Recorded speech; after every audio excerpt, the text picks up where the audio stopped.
Purihin ang Diyos, purihin ang ating Panginoon. Meron nga bang kahalagahan ng isang pamayanan sa ating pananampalataya? Sa Ebanghelyo ngayon makikita natin ang apat na magkakaibigan. Inilapit nila ang kanilang kaibigan na isang paralitiko. Umakyat doon sa bubong at gumawa ng paraan para mailapit sa Diyos dahil sa oras na yon punong-puno yung lugar na yon ng tao at hindi sila makalapit kay Jesus.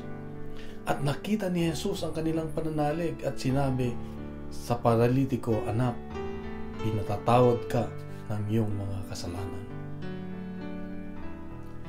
Dito ay merong paalala ng Diyos sa atin na napakahalaga ang isang pamayanan sa atin. Ito yung nagtutulak sa atin para mailapit tayo sa Diyos. Pag tayo'y nanghihina, nandyan ang isang pamayanan na handang tumulong sa atin.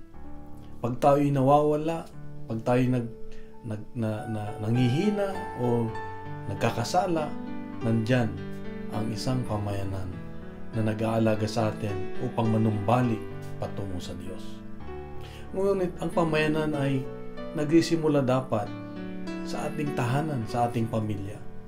Dito ang maliit na pamayanan ay nagsisimula ang isang napakahalagang pundasyon ng ating pananampalataya.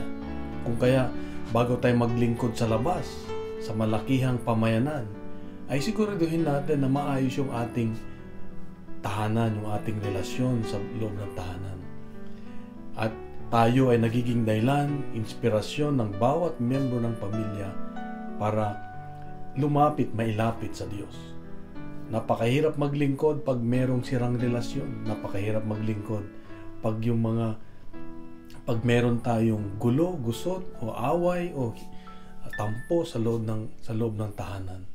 Kaya napakahalaga na bago tayo lumabas ay siguraduhin natin na maayos din ang ating pundasyon, yung ating pamilya.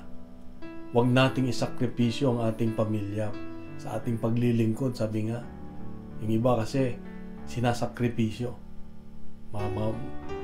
Kahit na nahihirapan yung pamilya, pero sige pa rin ang paglilingkod sa labas. Dapat, mga kapatid, ay tignan natin na ang tinitignan ng Diyos sa atin ay yung pamilya natin, unahin natin yung mga mahal natin sa buhay na paglingkuran, mailapit sa Diyos. Nang sa gayon, mas epektibo tayo na gamitin ng Diyos para mailapit yung iba na nasa labas ng tahanan tungo sa Kanya. Kapatid, dito ang paalala ng Diyos sa akin ngayon na huwag tayong tumigil na maglingkod at kailangan natin ang pamayanan. Kaya kapatid, ito ang mabuting balita sa araw na ito, kaya ipagkalat natin sa mapagpalang araw sa iyo at sa mga mahal sa buhay. God bless. God is good.